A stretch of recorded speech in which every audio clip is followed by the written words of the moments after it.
Estamos ao vivo no Instagram, estamos ao vivo no Facebook também. Paz do Senhor a todos, saudações em Cristo.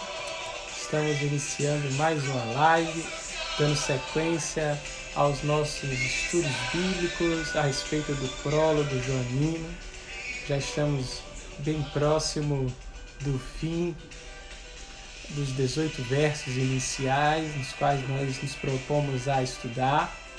Até agora nós falamos a respeito da mensagem de Deus, a mensagem do Eterno, aquele que já era desde o princípio, a mensagem que estava com Deus, a mensagem que era Deus, a mensagem que tudo criou, aquele que é dono de tudo, aquele que é a própria vida, que formou a vida, que mantém a vida, a genuína luz, que as trevas não compreenderam, a luz da qual a lâmpada que ardia e iluminava fazia com que esta luz fosse vista, a genuína luz que vindo ao mundo foi rejeitada, os degenerados rejeitaram a luz, os cegos não viram a luz, Mas todos aqueles que creem no seu nome receberão o poder de serem feitos filhos de Deus. Mas isso é algo que não fala da nossa capacidade, é Deus que faz em nós, não tem nada da capacidade humana nisso. É Deus entre nós, a presença de Deus que veio ao mundo, veio a ser carne, tabernaculou entre nós, vimos a sua glória, falamos sobre tudo isso, sobre a graça e a verdade, a revelação de Deus, a realidade revelada e aquele também que redime os nossos pecados. Falamos da mensagem de João e na última live nós falamos sobre o que temos recebido, a mensagem de Deus, temos recebido da sua plenitude, graça sobre graça. E agora nós vamos falar sobre a lei e a revelação. Vamos começar lendo o texto sagrado. Vamos ler o Evangelho de Jesus Cristo, segundo escreveu o apóstolo João. Vamos ler o primeiro verso, o primeiro capítulo. A partir do primeiro verso, vamos ler os 18 primeiros versículos. Diz assim a palavra de Deus. No princípio era o Verbo, e o Verbo estava voltado para Deus, e o Verbo era Deus. Ele estava no início voltado para Deus. Tudo foi feito por meio dele, e sem ele nada se fez do que foi feito. Nele estava a vida, e a vida era a luz dos homens. E a luz brilha nas trevas, e as trevas não a compreenderam. Houve um homem enviado por Deus. Seu nome era João. Ele veio como testemunha para dar testemunho da luz, a fim de que todos crescem por ele. Ele não era luz, mas devia dar testemunho da luz. O Verbo era a verdadeira luz que, vindo ao mundo, ilumina todo homem. Ele estava no mundo e, por ele, o mundo foi feito. E o mundo não o conheceu. Ele veio para o que era seu, e os seus não o acolheram. Mas aos que o receberam, aos que creem em seu nome, ele deu o poder de se tornarem filhos de Deus. Esses não nasceram do sangue, nem de um querer de carne, nem de um querer de homem, mas de Deus. E o Verbo se fez carne, habitou entre nós e vimos a sua glória. Glória essa que, Filho único, cheio de graça e de verdade, ele tem da parte do Pai. João dá testemunho dele e proclama: Eis aquele do qual eu disse, depois de mim vem um homem que me precedeu, porque antes de mim ele era. De sua plenitude, com efeito, todos nós recebemos, e graça sobre graça. Se a lei foi dada por Moisés, a graça e a verdade vieram por Jesus Cristo. Ninguém jamais viu a Deus. Deus, Filho único, que está no seio do Pai, nulo revelou. Glória a Deus, aleluia. O texto que lemos nos fala a respeito da lei que foi dada por Moisés, versículo 17, através de Moisés, por intermédio de Moisés, né? Moisés, o canal de Deus. E isso aqui não é de nenhuma forma uma maneira de diminuir a lei, né? Apenas mostra como a lei nos prepara para entender o próximo verso deste hino, que se finaliza apontando para o Filho, sendo a revelação perfeita do Pai. Jesus é a palavra viva, tão bem descrita em hebraico, né? Os escribas, os profetas enviados por Deus ao povo para revelar a sua vontade conforme Deus lhe concedia. E nós vamos ler nos livros dos profetas, né? O livro de Jeremias, o livro de Oséias, vamos ver que o Senhor está sempre dizendo assim, olha, desde o dia em que os pais de vocês saíram do Egito, eu enviei muitas vezes, todos os dias, lhes enviei os meus servos, os profetas, né? Multipliquei as visões pelo ministério dos profetas, usei de parábolas, desde os primórdios, né? O Eterno se revela pela sua mensagem, criando o universo, né? Tornando os seres viventes vivos, fazendo com que eles tenham vida, né? Formando a vida, revelando a sua vontade. E no devido tempo, a mensagem foi transmitida pelos profetas, pela lei, anunciando dia a dia a vontade de Deus, anunciando ao povo, para que o povo soubesse o que fazer, como fazer, quando fazer, sempre reverenciando a vontade de Deus. Enquanto, na plenitude dos tempos, a mensagem de Deus em carne e sangue revela o caminho, tornando-o praticável. Veja aqui a diferença. A genuína luz, Jesus, vem e torna tudo isso praticável. Se no passado a voz de Deus ecoava a homens chamados por Deus, gerando temor no povo para frutos de santidade, agora a genuína luz faz com que o caminho seja praticável, faz com que a mensagem, a vontade de Deus, torne-se praticável, né? Vamos ler no livro de Êxodo, Moisés dizendo ao povo, não tenham medo, pois Deus veio deste modo, quando Deus desceu sobre a montanha em forma de fogo, Deus veio deste modo para prová-los, para que o temor dele caia sobre vocês e os impeça de pecar. O temor para que os homens queiram obedecer a Deus, para que os homens desejem obedecer a Deus. Eles mesmos pronunciaram isso, né? Apesar que não foi acontecer, mas eles falaram, olha, vai lá Moisés, se nós vamos obedecer. O Senhor fala, dizendo, a gente for ler o livro de Números, capítulo 12, versículo 6, o Senhor dizendo que ouçam as minhas palavras, eu levantei um profeta, né? No caso, em visão, me apareci a ele, através de sonhos, falei com ele claramente, não por enigmas, e ele vê a forma do Senhor, falando de Moisés, né? Como, pois, vocês não tiveram medo de falar contra o meu servo Moisés? Não é assim, né? Eu sempre sou claro, falo com Moisés claramente, que é fiel em toda a minha casa. Então, até aquele que era portador da mensagem deveria ser temido. O temor ao Senhor e temor àquele que é o portador da mensagem, a maneira como a mensagem veio em fogo, produzindo temor, e o temor ao Senhor, é o temor ao Senhor, justamente o temor ao Senhor, que nos permite ter uma verdadeira, uma total entrega ao Senhor, entrega ao seu senhorio, conforme falamos já nas primeiras lives, né? E avalie comigo o temor gerado pela palavra que se revela, né? A maneira que a palavra se revela vai gerar um temor agindo em nós, para que não pequemos, para que não façamos o que queremos sem nos importarmos com a vontade do Senhor. É este temor ao esplendor, aquele mesmo que eles tiveram ali, que Moisés teve contato, aquele temor ao esplendor do Senhor nos impulsiona a obedecê-lo, a obedecer à vontade do Senhor, enquanto a lei apenas, faz com que nós possamos conhecer a vontade do Senhor.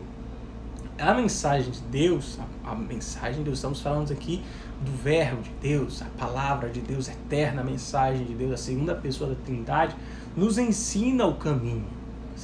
E quando revelada através dos profetas, ela apenas nos mostra o que devemos fazer, enquanto o esplendor da revelação da mensagem de Deus nos faz querer obedecê-lo. Veja o que aconteceu ali no Monte Sinai, no capítulo 19, conforme nós já estudamos anteriormente.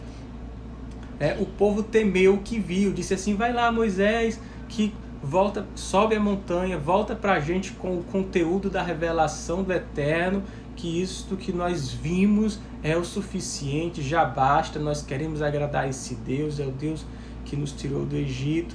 E diante do monte, o povo havia visto apenas a reação física do mundo material, do mundo temporal, à revelação do Eterno, a revelação que que veio em forma de fogo sobre a montanha de granito.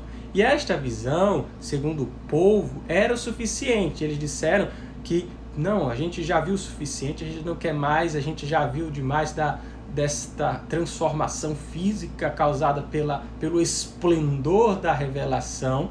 Então nós já vimos o suficiente, vai lá, Moisés, quando voltares nós vamos dar ouvido à tua voz, vamos ouvir a voz de Deus. E não foi o que houve, porque eles ficaram afastados da revelação da gloriosa presença do Senhor.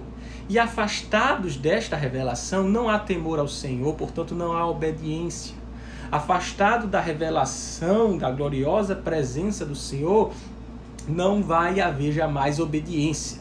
Somente aqueles que estão próximos ao Senhor, somente aqueles que estão unidos ao Senhor ao ponto de ter o temor do Senhor gerado neles, somente estes vão se relacionar com Deus, somente estes vão se relacionar com a mensagem de Deus, com o Verbo de Deus, com a palavra de Deus. Somente estes podem confiar nele para ter a vida eterna, para serem feitos seus filhos. Somente aqueles que têm visto da sua glória podem temer e amar o seu nome. Aqueles que estão afastados da presença gloriosa de Deus jamais vão amá-lo, jamais vão temê-lo e jamais, portanto, irão obedecê-lo. É por isso que somente em Jesus Cristo nós temos visto a revelação gloriosa da presença do Eterno. Somente em Jesus nós vemos a plenitude de Deus. E este temor saudável de Deus, fará muito para nos impedir de pecar. Somente quando nós tememos adequadamente o Deus vivo, nossa vida é mais pura. Toda pessoa evangélica que peca deliberadamente bloqueou por algum tempo o seu temor a Deus. Você e eu podemos fazer isso. Quando nos envolvemos ativamente no pecado, pomos conscientemente de lado o que sabemos ser a verdade sobre Deus. Nós suprimimos o conhecimento dele em nossa mente, nós suprimimos o conhecimento de Deus em nosso coração, mentimos para nós mesmos, dizemos, vamos conseguir, Deus não vai se importar muito. Contudo, Deus usou Moisés, naquele momento, para revelar ao seu povo um temor reverente e saudável ao Todo-Poderoso. E se no passado a voz de Deus gerou temor para o seu povo, produzindo frutos de santidade, quanto mais agora, com a vinda de Cristo, a revelação gloriosa da presença de Deus, Deus se revelando aos homens, a sua presença gloriosa sendo revelada aos homens, a vinda de Cristo, que foi tão impactante que ela é notada claramente no estudo da antropologia humana, as civilizações que tiveram contato com a revelação, que a mensagem do Eterno veio à Terra em carne e sangue, mudaram completamente o seu comportamento civilizacional. Os exemplos são diversos, o valor da vida humana, a extinção de sacrifícios, o valor da mulher na sociedade, o valor das crianças, o valor do ser humano em si, foi totalmente modificado. E eu não estou apenas expondo essas mudanças no comportamento humano. Eu não estou afirmando que o homem degenerado passou a ter um comportamento cristão de maneira orgânica, de alcance civilizacional. Não, o homem continua degenerado, carece da presença gloriosa do Senhor Deus, até ter um encontro pessoal com a pessoa de Jesus Cristo, até ter um encontro pessoal com Deus, até ter um encontro pessoal com a mensagem de Deus. O que vemos é que o temor teve seu princípio nos efeitos da forma da sua vinda, mas agora tem se revelado em pessoa. Em Jesus os homens têm livre acesso à mensagem, portanto não temem mais somente a mensagem, porque se revelou na montanha, em meio a relâmpagos, trovões, fogo, fumaça, né? Mas temem ao conteúdo genuíno da mensagem, da presença gloriosa daquele que é ao mesmo tempo conteúdo e meio da mensagem. Jesus Cristo, que é ao mesmo tempo o conteúdo e meio da mensagem de Deus, a mensagem do Deus eterno. E agora os homens veem a mensagem que é a revelação abundante da presença gloriosa do Senhor, da presença gloriosa do eterno Deus. E esse temor é gerado não mais pela forma da mensagem, mas pelo que a mensagem é. Né? Se no Monte Sinai os homens se negaram a subir até a presença de Deus ali revelada em forma de fogo, agora nós temos acesso livre à mensagem de Deus entre nós, temos visto a sua glória, que se cumpriu a profecia de Isaías, que a Virgem viria a conceber, dando à luz um filho chamado Emanuel. Mateus nos escreve dizendo Emanuel, que significa Deus conosco.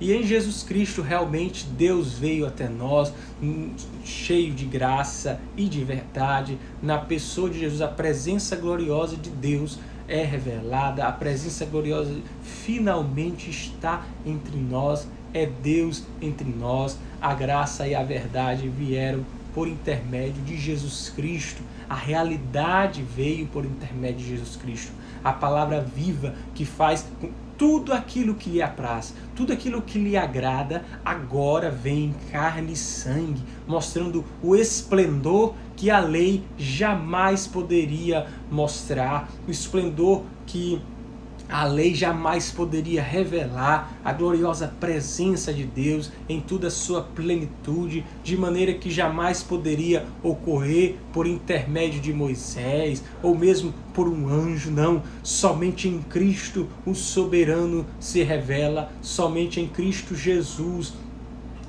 genuinamente os homens podem receber da comunicação de Deus. Né? Jesus disse assim, quando ele estava conversando com Pilatos, ele disse assim: eu nasci e vim ao mundo para testemunhar a verdade. A realidade vem de Jesus Cristo. Jesus Cristo, ele é a revelação da verdade.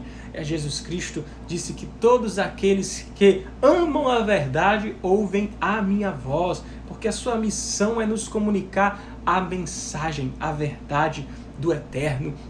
A realidade é vista em Jesus, mas ele não só comunica a verdade, Jesus é a verdade. Ele disse: eu sou o caminho, a verdade e a vida. Ninguém pode vir ao Pai senão por mim.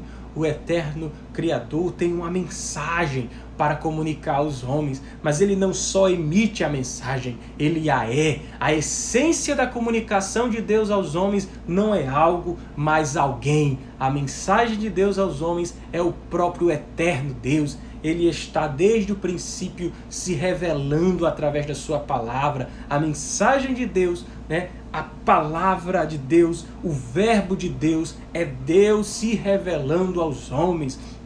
E se Jesus Cristo, né, ele não está mais permanente, não permanece mais aqui em carne e sangue, Ele nos envia o outro igual, o soberano Senhor nos envia o Espírito Santo de Deus, se cumprindo a profecia de Joel, dizendo que derramarei o meu Espírito sobre toda a humanidade, os filhos e as filhas de vocês profetizarão, os velhos sonharão, os jovens terão visões.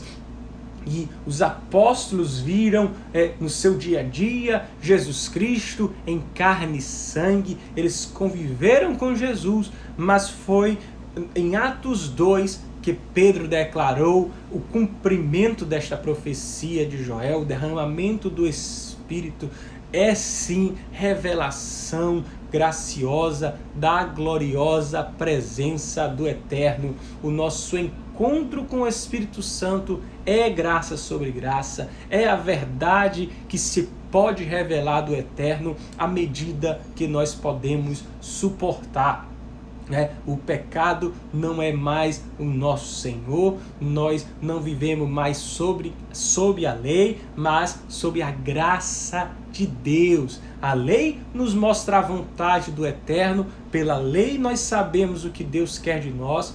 À sua maneira, a lei gera temor nos corações, mas isso não foi suficiente para afastar o homem do pecado. Nós precisávamos morrer para a lei, isso significa cumprir a lei, mas não foi por nossos esforços. Cristo veio à terra, cumpriu a lei por nós, e nós em Cristo passamos a viver a vida que agrada a Deus. Vivemos, portanto, pelo Espírito Santo de Deus. E nós chegamos ao fim desse testemunho, pensando que somente pela graça que nós podemos alcançar a vida, viver a vida que agrada a Deus, viver pelo Espírito Santo de Deus. C.S. Lewis vai dizer que nesse sentido nós só poderemos descobrir nossa incapacidade de manter a lei de Deus depois de termos concentrado o máximo de esforços e falhado em manter a lei. Se nós não tentarmos de verdade, não importam nossas alegações, teremos sempre a ideia no nosso subconsciente de que se tentarmos com mais afinco da próxima vez, teremos sucesso em nos tornarmos, em nos tornar completamente bons, completamente dignos da graça. E a verdade é que quando nós falhamos, reconhecemos que somente em Jesus Cristo, somente através da graciosa bondade de Deus por nós, que nós realmente alcançamos a vida eterna. Pois bem, queridos, esse testemunho que temos para hoje. Próxima live nós vamos falar sobre o último verso, versículo 18, o filho que revela o Pai, o filho que transmite toda a plenitude de Deus. Vamos finalizar com uma oração, agradecendo a Deus por mais uma palavra, por mais um momento que nós tivemos de estudo da sua palavra. Bom Deus, gracioso Deus, nós estamos em Tua presença e Te agradecemos, porque mais uma vez podemos ouvir Tua voz, porque mais uma vez, Senhor, nós ouvimos a Tua palavra. Pai, somos gratos a Ti, porque revelaste-te a nós, porque se comunicaste conosco. Senhor, agradecemos porque temos a oportunidade de habitar em Tua presença, de conhecer-te, Senhor, de conhecer, Senhor, a Tua bondade, a Tua misericórdia, de conhecer o Teu amor. Senhor, que nós possamos cada vez mais conhecer da Tua revelação, cada vez mais sermos participantes da Tua presença, Senhor. Que jamais nos afastemos de Ti, jamais nos afastemos da Tua presença, Senhor. Que nós possamos verdadeiramente habitar em Tua presença, ver-te face a face, Senhor. Que nós possamos poder dizer, temos recebido da Tua plenitude, Senhor. Que nós possamos realmente, a cada dia mais, conhecer-te mais e mais, Senhor. É o que nós te pedimos, desde já te agradecemos, em nome de Jesus. Amém, amém. Que Deus vos abençoe, queridos. Até a próxima. A paz do Senhor.